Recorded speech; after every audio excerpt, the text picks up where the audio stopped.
Thank you for listening to this PYA webinar recast. PYA is pleased to offer this alternative way to access our thought leadership. This is a recording of a previously delivered webinar. The information is accurate as of the date of the original event. The video recording, slides, and associated material for this and all PYA webinars are available on our website at pyapc.com. This podcast is for educational purposes only. It is not intended to be used as legal advice or an official opinion.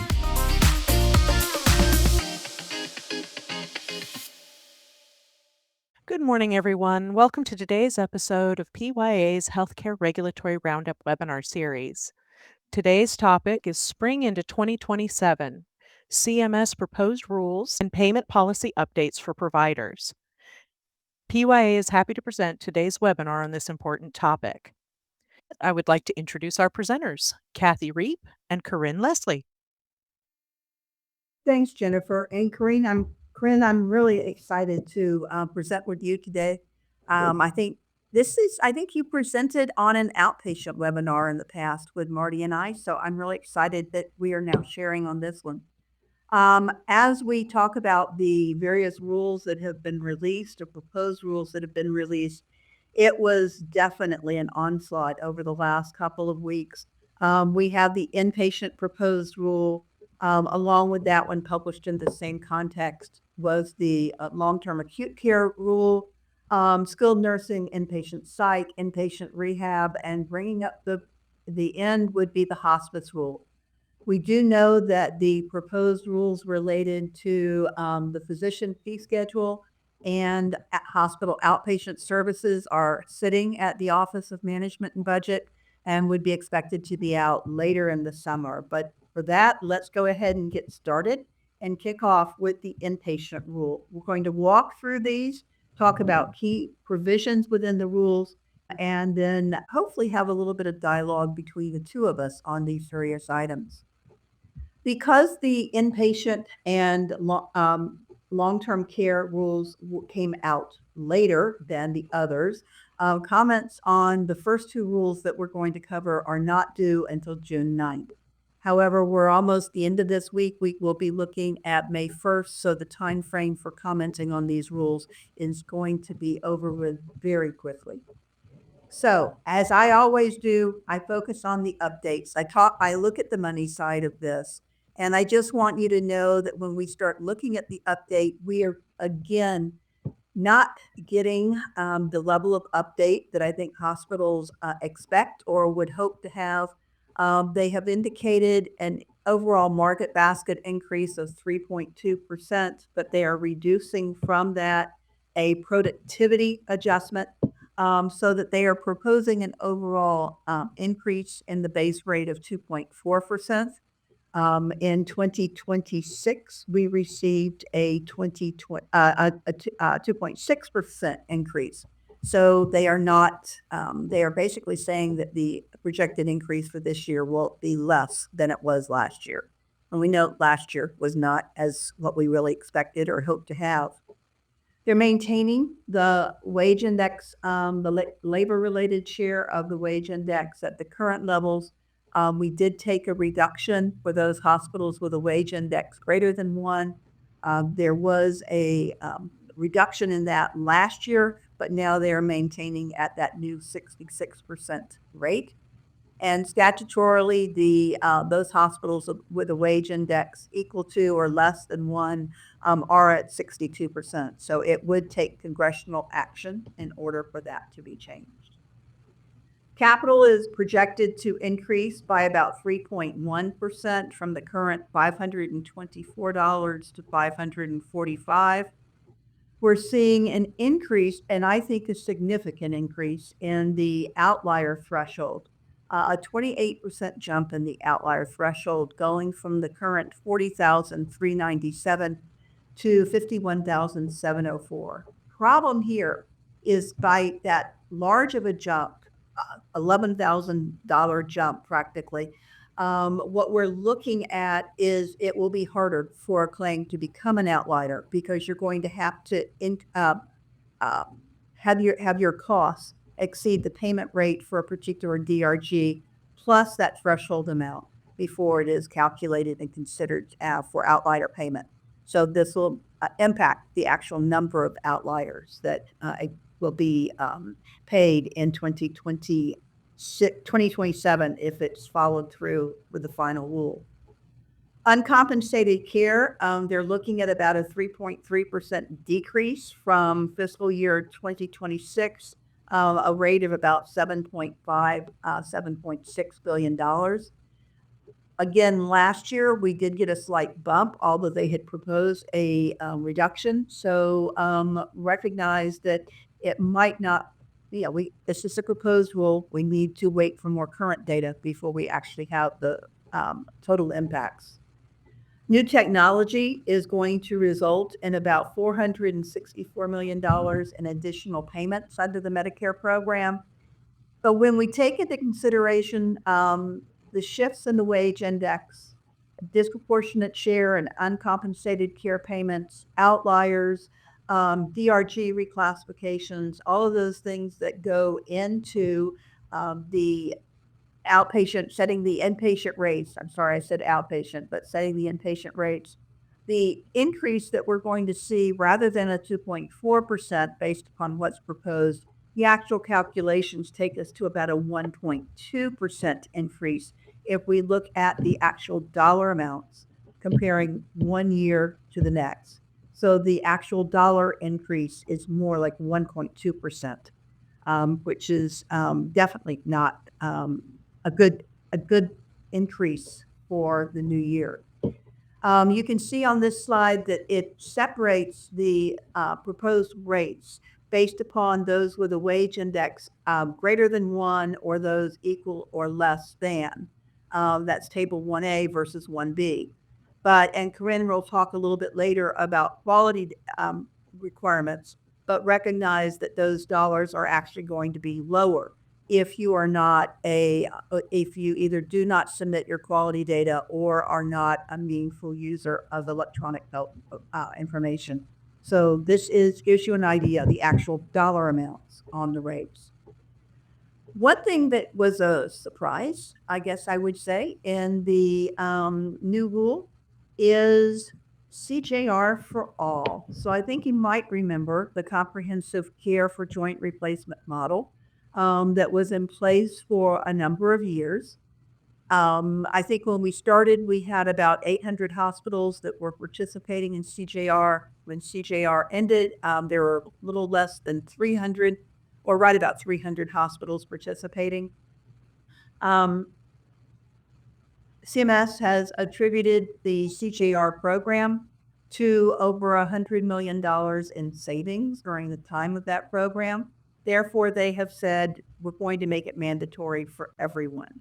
So now we're looking at CJR-X as a new model that will be required as of October 1, 2027, this new model moving forward. You would basically, as the hospital, you would be taking financial accountability for hip, knee, and ankle replacements. That ankle replacement is a new addition to this. It will cover the initial surgery, your hospital stay, 90 days post discharge or post service, because this will apply to both inpatient and outpatient services that are provided. CMS is projecting their savings at a minimum of 2% because there will be a discount factor applied for CMS moving forward. So expect that there is automatically expected to be savings of at least that amount. As I mentioned, that this is going to be a mandatory model. However, it will not apply to team hospitals until 2031 when team ends. It will not apply to hospitals in Maryland because of their all-payer system. And those hospitals with fewer than 31 lower extremity joint replacement episodes in the baseline period also will not be subject to this. But other than those exclusions, this program will apply to all hospitals that are paid under the inpatient prospective payment system or the outpatient prospective payment system. So recognize this could be significant change for you, and recognize that if it follows suit for where we were with team, you're going to be getting your data from CMS, and then you're going to have a limited period of time to actually get your network and your relationships established before this would be effective in October of next year. We will expect to see a final rule on this late summer. So again, it's something to start looking at in terms of operationalizing this new model. Again, mandatory for all other than team hospitals, and that will only be until 31 hospitals in Maryland and those that are low volume. The episodes of care under the team model are going to be your major joint replacement or reattachment of lower extremity and major complications and comorbidities, major joint replacement or reattachment of lower extremity without MCCs, and a hip replacement with principal diagnosis of hip fracture. Also on the inpatient side, your hip replacement with a principal diagnosis of hip fracture without MCC. And then on the outpatient side, total knee arthroplasty and total hip arthroplasty. So those will be the DRGs and APCs that are going to be looked at under this program. Finally, when we look at the CJRX program, we're going to have quality measures that come into play. We've listed them for you on the slide. We're looking at the hospital level risk standardization complication rate, hospital visits within 7 days of a hospital outpatient department surgery, your HCAHPS patient satisfaction survey, your outpatient and ambulatory surgical CAP survey, again, patient satisfaction, and your hospital level total knee, total hip, your total knee, total hip patient reported outcome performance measure. So again, we're going to be monitoring these particular quality measures as a part of the CJRX program. And along with the addition of the CJRX program and the quality measures associated with that, CMS has, as usual, addressed additional quality measures. So I'm going to turn it over to Carine to address the quality reporting program. All right. Thank you, Kathy. I appreciate that. So I'm going to cover some hospital inpatient quality reporting programs and some changes that have occurred. There are some interesting things that I have seen in here as I read through the proposed rules. So we'll go through these and see how these kind of pan out. So first things that's occurring is that there's some addition of 3 new measures. There's quality of care of patients with diabetes and tracking of post-op thrombosis that is not present on admission. Those are 2 measures that are being added for EQMs. The other that I found interesting and that I saw come up a couple of times within the proposed rule is the Advanced Care Planning ECQM. Specifically, the measure is going to be utilizing EHR data to determine the number of adult inpatients that have a documented either care preference or have had the ACP discussion at discharge, with the hope and the goal is that organizations are aligning with the patient's preferences as far as their advanced care planning is determined. I have noticed that advanced care planning shows up in other places within the proposed rules, so we'll cover them there as well. CMS is also proposing to reintroduce the 5 modified 30-day mortality measures for acute myocardial infarction, heart failure, pneumonia, COPD, and CABG surgery procedures into the hospital IQR program for fiscal year 2028 and 20 for the payment determination. And then those same measures will then transition to the hospital value-based program beginning fiscal year of 2032. What's interesting, though, is that these 5 measures, when they were previously adopted by the hospital IQR program and the hospital value-based purchasing program, they only included Medicare fee-for-service beneficiaries in the measures. What's being proposed in this new rule is what we've kind of seen the shift from the fee-for-service to more of the risk adjustment and Medicare Advantage. And since the initial adoption of these measures, the percentage of Medicare Advantage beneficiaries has actually increased. I believe previously it was approximately 35% of the Medicare population. Now that has increased to approximately somewhere between 45 to 50% of the Medicare population has a Medicare Advantage plan. And so what's happening with the IQR program is that they are expanding the measure to include the Medicare Advantage population. They're also shortening the performance period from 3 years to 2 years. And then they're improving the risk adjustment using the ICD-10 level data. What is, I believe, will be helpful is though that these measures are being reintroduced and modified, they're relying on administrative claims data and encounter data in order to track. So the hope is that there's no added burden to organizations in order to appropriately report these new measures and making sure that they're being tracked appropriately.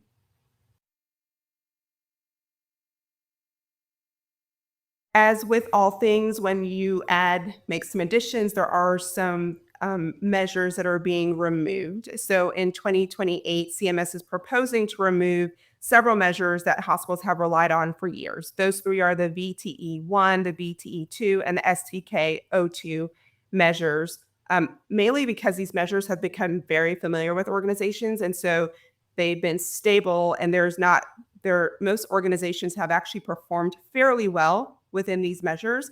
And so there's an assumption that they probably don't need to continue to monitor these measures. So those three are being removed. The malnutrition care score, ECQM, was initially adopted in 2023. There were some revisions in 2023 for self-selected reporting. In 2024, there were some revisions made for the fiscal year 2025 rule. And then there were several comments during that time that had actually requested for that specific ECQM to become mandatory.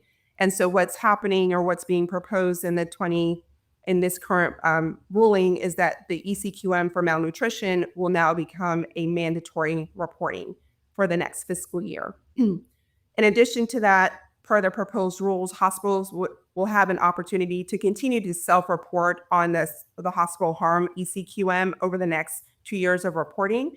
But what is anticipated to occur is that at some point between calendar year 2027 and 2028, they are going to make the reporting of these measures actually mandatory for hospitals. And then any future measures that are being created or being presented, those will have a period of time where there is some self-selected reporting occurring. And then at some point, I believe that's at 2 years, that self-selecting reporting will become a mandatory reporting.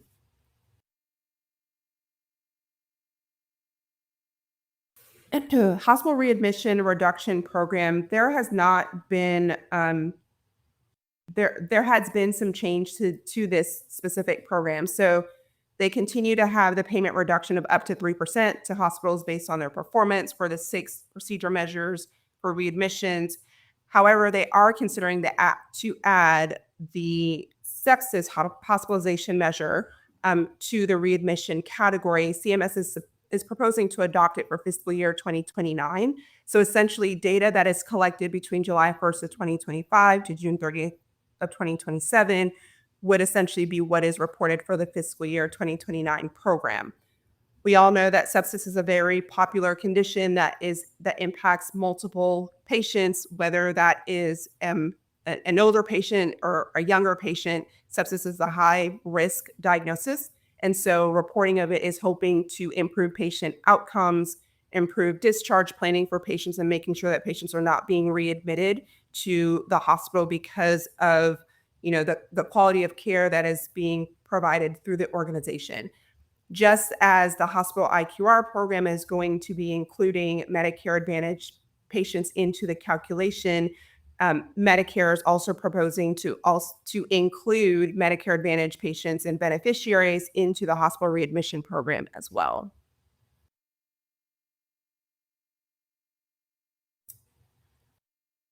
So the hospital value-based program, which operates under a budget neutral framework, and basically has hospitals that are participating within the program who are getting a reduction by 2% each fiscal year that they are not meeting the requirements.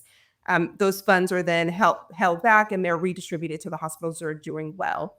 As I had stated before, the 5 measures that you see on the slide are going to start within the hospital IQR program, and then they are going to be removed from the hospital IQR program, and they will be utilized within the value-based purchasing program starting in fiscal year 2032. The anticipation is, again, that they will include Medicare fee-for-service patients, but also Medicare Advantage patients into the calculation for these value-based purchasing programs. The hospital acquired condition reduction program, while there's no changes to the program, what was interesting within the proposed rule is that there's this reduction, or there's this calculation of the number of hospitals that are considered to be worst in the performing quartile. And there's about 25% of the hospitals within the United States that are within that 25% quartile, meaning they're performing on the low end when it comes to hospital-acquired conditions. There are no changes to the program, but they are continuing to track how hospitals are doing and where they sit within that quartile to determine if there's going to be a reduction in payment. And one And with thing I would add on the hospital acquired condition program is that that is the one program where the reduction is to your entire Medicare payment amount, whereas the others might be a reduction of withhold of 2% or the readmissions program, which was up to a 3% reduction in the base rate. Under the HAC program, you're looking at the total payment being reduced by 1%, which would be outlier payments, teaching, everything being adjusted. So it is, you really want to avoid that one. You want to avoid all the penalties, but that one is going to have the biggest impact. Within the outpatient rule that, well, actually it wasn't the outpatient rule, within the Consolidated Appropriations Act of 2026, there was a legislation was passed that addressed the requirement for by January of 28 for hospitals to have a national provider identifier for all off-campus provider-based departments, and then also to attest to the fact that they do meet the requirements for provider-based status. Well, we expect to see more on that in the outpatient rule that will come out later this summer. But meanwhile, in this inpatient rule, they did come out with some revisions or proposed clarifications to the requirements related to the requirement under the provider-based regulations that you serve the same population. The main provider and the provider-based department would be serving the same patient population.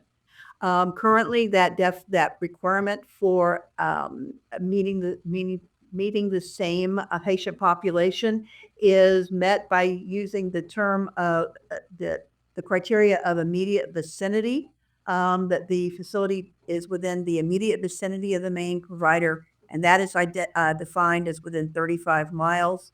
If the facility did not meet the 35-mile test, then 75% test is used to show the overlap by patients by zip code, or that 75% of the patients who require services at the off-campus location also receive services at the main provider.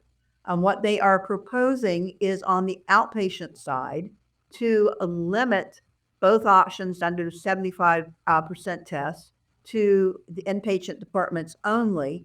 And if it is outpatient departments only, and if it's an inpatient facility, would be limited to the geographic or the zip code overlap test, so that they are modifying or proposing to modify this particular requirement as it relates to serving the same patient population.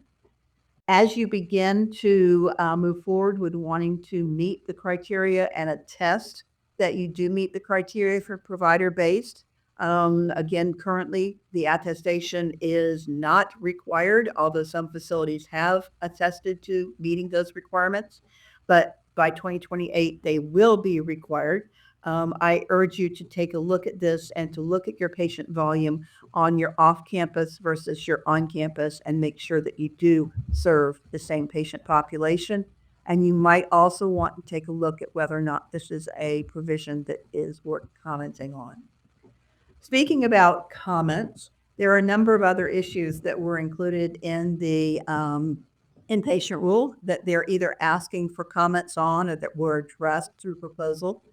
The first thing for the transform the episode accountability model or team, there is a request for information in terms of should this program that is now mandatory for a number of hospitals across the country, should it be expanded to ambulatory surgical centers and physician-owned hospitals?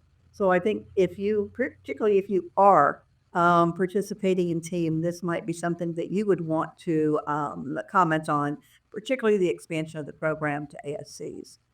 They have expanded the spinal fusion episodes under team, additional services included there. They are addressing DEI, the prohibition on discrimination on the basis of race, color, national origin, sex, age, disability, or religion. Effective October 1 of 26, this would be in graduate medical education programs and nursing and allied health professional programs as well. They are following up with something that they had proposed last year, but they did not do. And this is modifying the formula for nursing and allied health professionals to comply with the regulatory formula. Essentially, the published formula in the manual is different than what is actually calculated on the cost report. So they're syncing these up. And it would ultimately, if enacted, increase payments to providers. There is an RFI related to how to calculate a direct graduate medical education costs and indirect medical education following a hospital merger.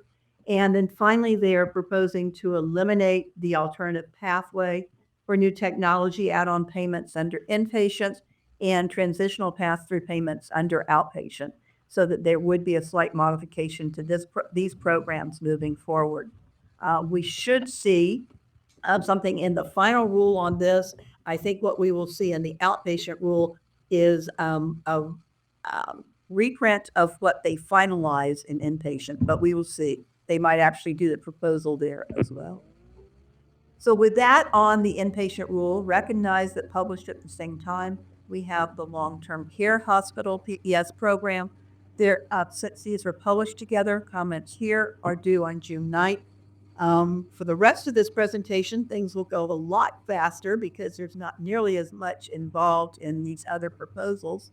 But on long-term acute, they are essentially looking at a proposal of a 2.4% increase to the base payment amount and an outlier threshold maintaining at the level that they finalized last year, which was $78,936. They had originally last year, I believe, proposed something in the 90,000s. They settled on that 78,936, and they are sticking with that this year. You can see on the slide the actual payment rates in dollars that they are proposing. The $52,177 for those who do submit quality data and are meaningful users, compared to the $51,157 who are not. And I believe that there were also some quality measures involved on that one. No, there were no quality measures on this particular one. So I keep going here. Sorry, Carine. Skilled nursing. Skilled nursing, rehab, psych, hospice were all published prior to the inpatient long-term acute rules. Therefore, comments on the skilled nursing facility rule are due about June 1st, a few days earlier than the inpatient comments. They are proposing an increase in the skilled nursing payment rates of about 2.4%. The payment rate for last year was 3.2. That shouldn't say total fiscal year 2023. I'm sorry. That should be 2026. This is based upon a market basket increase of 3.2% minus the 0.8% productivity adjustment. They have also not included a forecast error because it's less than 0.5%. I want you to realize that skilled nursing is the only program that actually has a forecast error. Last year, it was 0.6%. What they have done in this particular program is that if we made a mistake with our update in 1 year, we will make up for it in the next. That is not something that they do on inpatient, on psych, rehab, long-term acute, but that is a provision in the skilled nursing program. The labor-related share will increase to 72%. Currently, it's at 71.9. That means a little bit more of your payment amount if you're a hospital skilled nursing facility with a wage greater than one will be adjusted by labor. This also applies to those with a wage index less than 1. It would be for all skilled nursing facilities. Quality, Carine? Righty. Thanks, Kathy.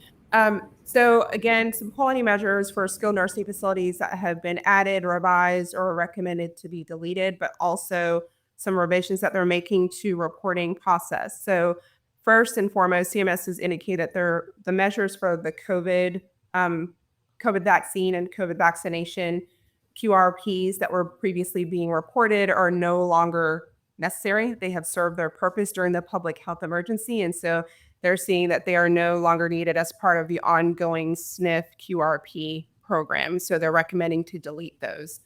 Another interesting thing that I've found and wonder how it will impact skilled nursing facilities is starting fiscal year 2029, the SNF QRP, CMS is proposing to shorten the submission timeframe from 4.5 months after the end of the quarter. So essentially at the end of a quarter, the SNF organizations have 4.5 months to report their quality reporting measures to CMS.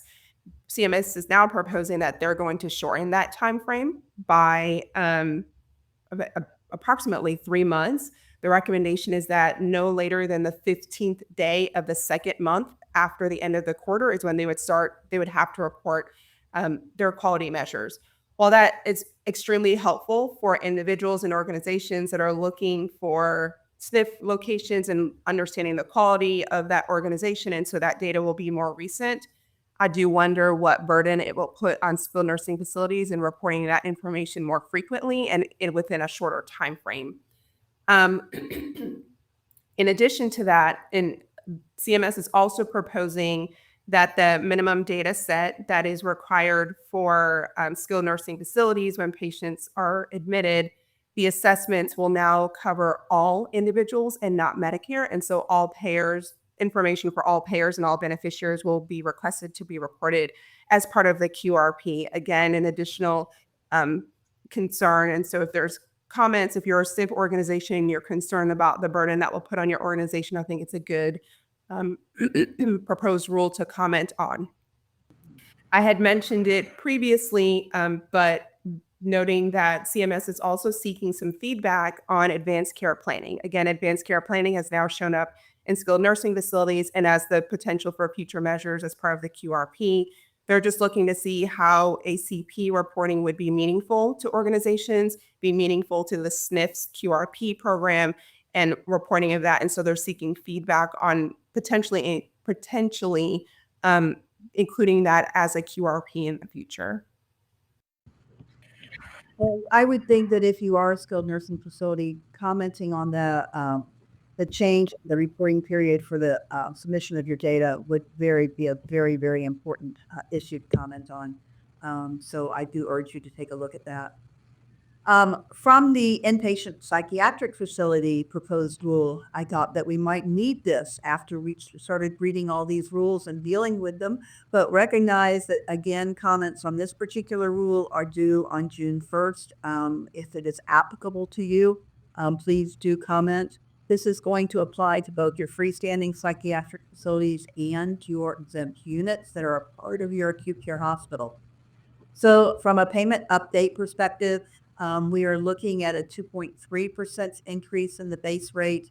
They are using 2021 data for this analysis. Last year, there was a 2.4% increase finalized, but this is a proposed 2.3. If there is more current data available at the time the final rule comes out, they will use that to address the market basket and determining what the market basket is. Based upon the proposed rule, market basket with 3.1, again, less 0.8 percentage point productivity adjustment. Using the adjustment that is proposed, the per diem rate would increase to about $912. It's currently about $893. So an increase in the rate if you are not submitting your submitting your quality data, that rate would be $894 for 2027. They always publish the change in the payment rate to electroconvulsive therapy. And this particular year, they are proposing an increase to $688 from the current $673. So a moderate increase there. On the payment update provisions, they have also proposed an increase in the labor share, meaning more of your payment rate is going to be adjusted by the wage index. Currently, you're at 79% for inpatient psychiatric facilities. They are proposing to increase to 79.1. They are also asking, and I think this is a very worthy of a comment, should there be an inpatient psychiatric facility specific wage index developed? Are there unique considerations that are applicable to inpatient psychiatric facilities and the staff that they employ? So recognize that this is an opportunity for you to weigh in, as should there be a wage index or a wage index tied specifically for inpatient psychiatric facilities. They are maintaining the 18% adjustment that we got last year as it relates to rural inpatient psychiatric facilities, and that their payment rates are actually increased by 18% compared to those in an urban area. Cost outliers, I think you are all aware, they are intended to limit the financial risk of unusually costly patients so that the facility has the opportunity to get a boost in its payment if they have an extremely high FOS case. In this particular year, they are proposing a decrease in the fixed loss dollar threshold or the outlier threshold. This means that more cases have the opportunity to become an outlier with this particular decrease in the rate. They are also proposing, and another area that I think is well worth comments, a cap on outlier payments at the facility level, so that although you have the fixed dollar loss threshold to qualify as an outlier, they are looking at a cap on total outliers within a facility. They are proposing 20%, essentially saying that no more than 20% of a facility's total payments effective with cost reporting periods beginning on or after October 1 of 26 would be paid as an outlier. There is a 2% overall aggregate cap on outlier payments. That's what they use to set the threshold, but recognize that they are now proposing a cap at the facility level of no more than 20% of of psychiatric payments. They have said that there is not a significant change, although overall outlier payments would be going down, but those payments that are being reduced are concentrated on a small number of actual facilities. Bryn? Thanks, Kathy. I think it's interesting, and I think a lot of inpatient psychiatric facilities should or will be commenting, because there's a lot of changes coming for them. Not only, I know you mentioned the wage index, but the quality reporting as well is increasing kind of what they need to be reporting. So encourage the comments to come. So as far as quality reporting for inpatient psychiatric facilities, CMS is proposing that they're going to implement a new patient assessment instrument. They're going to do it in a phased approach with a simplified version to start with, with the intent that it would expand beyond that. So currently, the proposed expectation is that the IPF patient assessment would include essentially the standardized assessments from the 5 different categories that are typically expected to be reported on. So you would be reporting on functional status of the patient, their cognitive function and mental status, any special services or treatments that are being provided, any medical conditions that are being addressed, and any impairments that the patient may have during their time and stay. CMS is proposing that there will be quarterly data submissions beginning 10/1 of 2027, regardless of payer, and impacting the fiscal year 2029 payment determination. Again, I think it's a theme that's kind of going on throughout the proposed rule here, is that essentially CMS is saying we're not considering just Medicare as a determination for quality reporting. We're considering all patients or most payers, and typically Medicare Advantage, in the quality reporting there. The expectation essentially is that the requirement would be that there's a completion of 100% of the items that are on this patient assessment for at least 80% of the assessments submitted, to avoid a 2% point payment reduction. And so with monitoring of that, essentially Medicare is indicating that if you are not, or proposing that if you don't meet the requirement, essentially that there would be a 2% point payment reduction to your overall payment. While the assessment is applicable to right now patients that are 18 years of age and older, they are requesting comments if they should be considering this assessment for adolescents, and if they should be included in the population of patients that are reporting the assessment as well. To help with reporting of the information on the assessment, CMS is actually implementing 2 proposed options for it. The 2 proposed options are the CMS developed web-based application, which would be available to organizations at no cost. The alternative option to that is an application program interface that is well beyond my knowledge of technology, but it's interesting that they're at least offering it as options for individuals to be able to submit the patient assessment information. And then in addition to that, as with all quality measure reporting each year, CMS is proposing to remove 2 measures that they don't seem to be a great benefit to the program currently: the alcohol use brief intervention and the tobacco use treatment, provided they're seeming that the cost benefit associated with that is higher than the benefit that it is to the quality reporting program. And so they're recommending to remove those as of right now. Let's take a look then at rehab. We've still got 2 rules left to go. We've got inpatient rehab and we've got hospice. Inpatient rehab, again, comments are due on June 1st. And I do think that there are some areas on here, particularly in my opinion, it does impact staffing. So I think there's some things that you might want to take a look at. Let's start off with the issue of dollars. The payment update, they're proposing a 2.4% increase in rates compared to the 2.6 that you received last year, this current year. Again, based upon a market basket of 3.2, less the 0.8 percentage point productivity adjustment. If more data is available, more current information is available when they publish the final rule, then they would use that to actually measure the market basket and the overall rate. Very modest increase in the federal base rate. Currently, you're at 19,371. This would be moving to 19,881.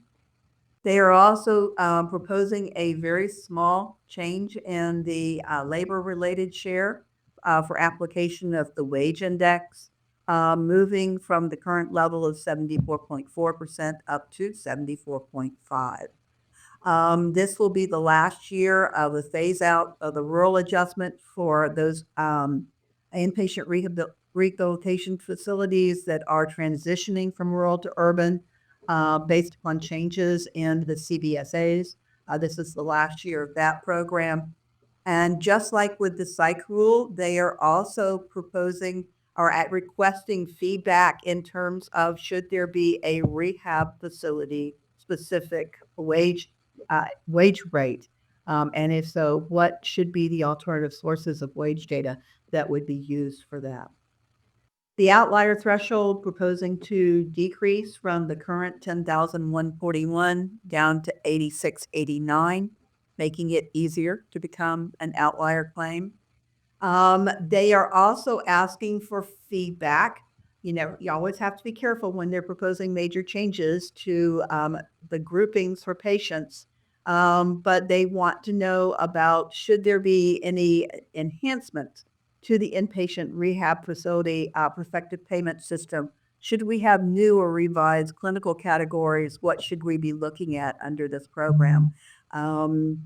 Recognize, yes, please do comment on that if you feel it's appropriate, or if you think that there are certain clinical categories that had not been well captured with the changes in the delivery of healthcare.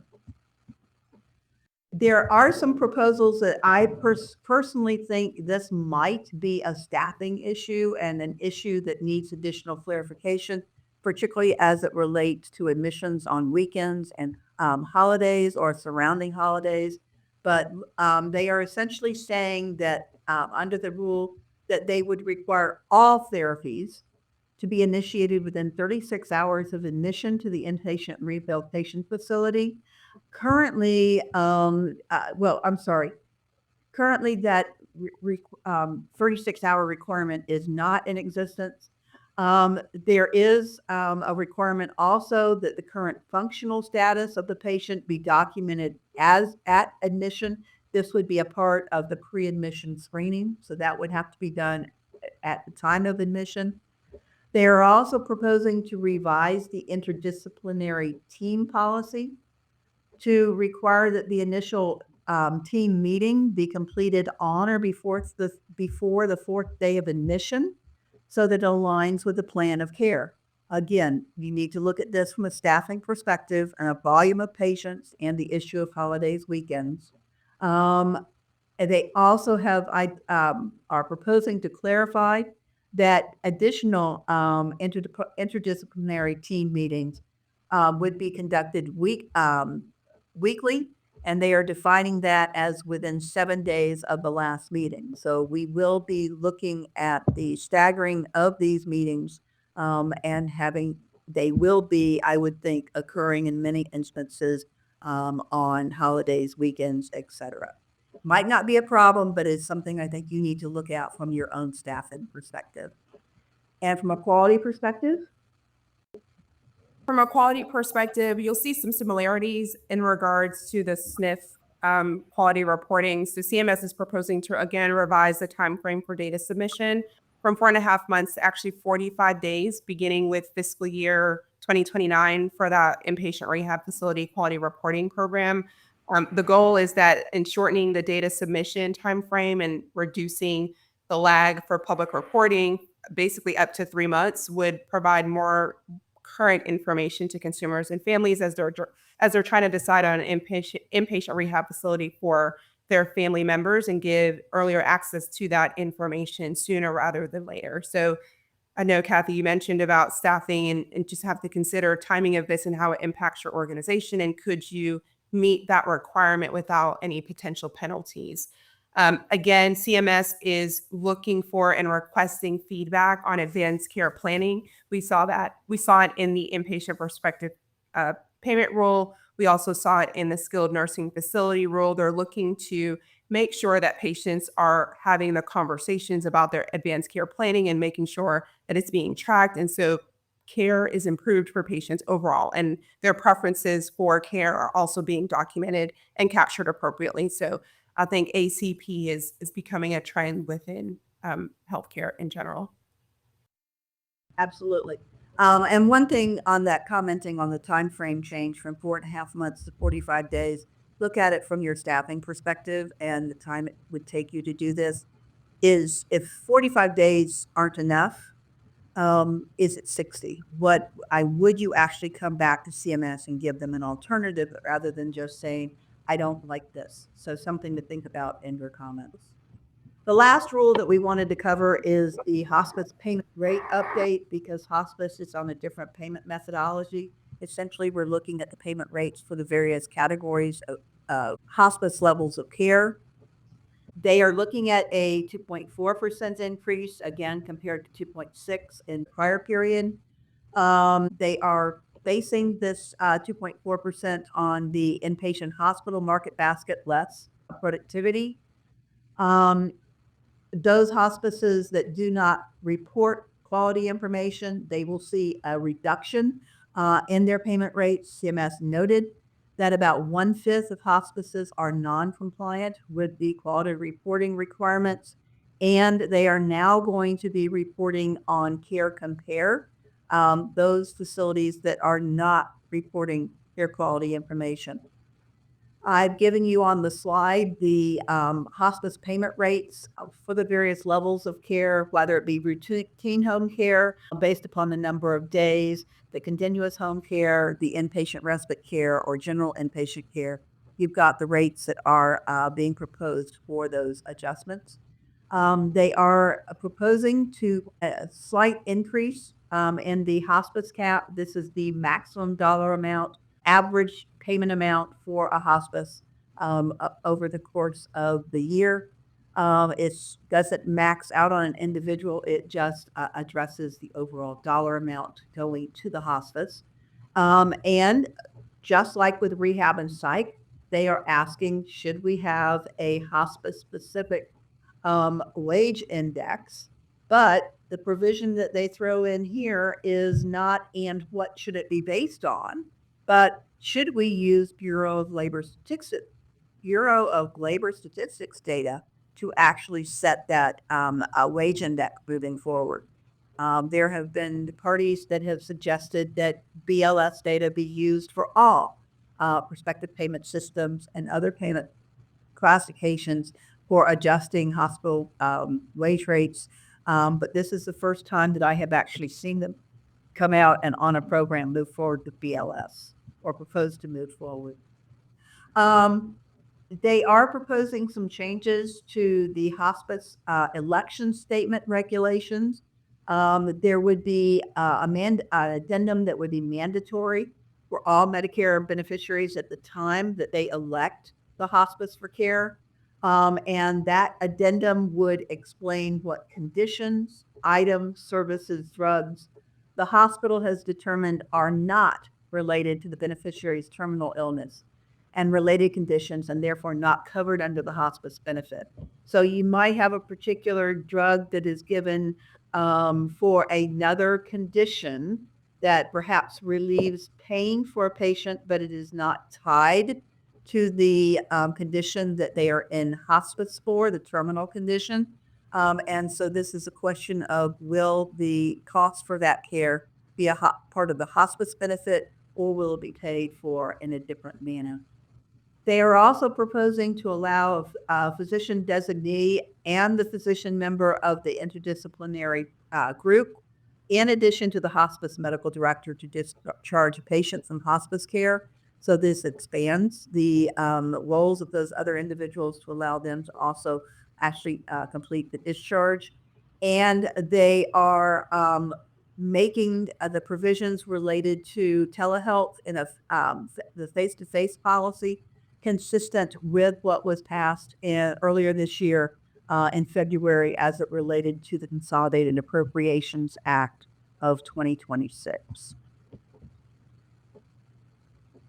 Kathy, I wonder how a hospice center is going to operationalize identifying the medications that are not relevant to the hospice care. Like, how do they divide that? And how do you make sure that, excuse me, you operationalize that so your staff understands what they're doing? Well, I agree wholeheartedly, because this was an issue. Those of y'all who know me know that I follow the Medicare Payment Advisory Commission, MedPAC, on a regular basis. And this is an issue that they have raised and that they are looking at in terms of those particular drugs, perhaps, that ease pain for the individual, but it is not pain tied to the condition for which they are in hospice. Will they continue to be able to receive that medication? So very concerning in terms of where this goes. And it's identifying those drugs and what is actually tied to the condition versus other issues that the individual might have. So going to be interesting in terms of how it goes. Interesting to see how it works. So as far as hospice oversight is concerned, CMS has developed a new measure and they're calling it the Service and Spending Variation Index. And basically it's a scoring methodology for hospice centers. The goal is what CMS is trying to do based on their proposed rule is to be able to identify any potential risk a hospice organization has. And so they're seeking feedback on the index, on the scoring methodology. Does it work? Does it not work? Is there a different method that would be better? The intent in the goal is that the new scoring system would essentially rank hospices on indicators such as inappropriate utilization, quality issues, compliance issues, looking at the percentage of patients that are discharged and then they return to hospice, they're discharged live, and then they return to hospice. They're kind of scoring them on all of that information.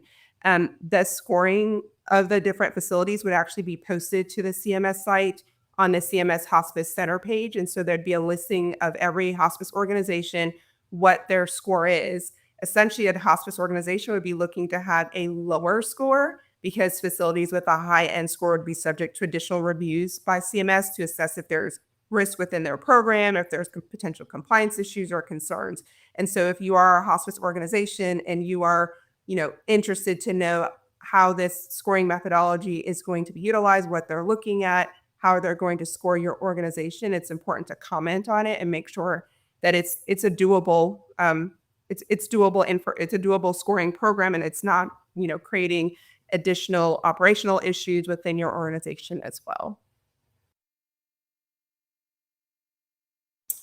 And with that, we are towards the end of our presentation. I think we have covered many different areas that require commenting, especially with reducing the amount of time for quality reporting, SNF within inpatient rehab, looking at the hospice organizations and the new scoring methodology they're going to be utilizing. So if you're any of those organizations, I encourage you to comment on those and see how they impact your organization and what it would mean for you from an operational perspective if these changes were to be in effect.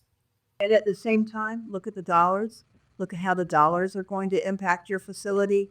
You're being asked to do more for not a whole lot less, or for not a whole lot more. You're being asked to do more for if dollars that we don't know are really keeping pace with inflation and the cost of labor and supplies. So please do take a look at the impact of these rules on your organization and comment. You can go to the website that is listed here and find all of the proposed rules that we discussed. So with that, shall we turn it back to Jennifer? Thanks to our presenters, Kathy and Carine.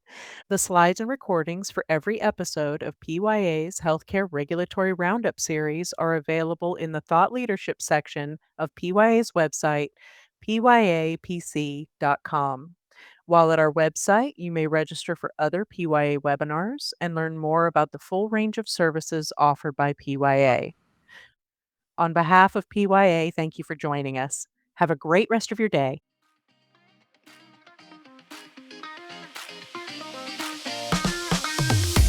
Thank you for listening to this PYA webinar recast. The video recording, slides, and associated material for this and all PYA webinars are available on our website. If you have any questions or if we can help, please contact us at pyapc.com. Thank you again for joining us and have a great rest of your day.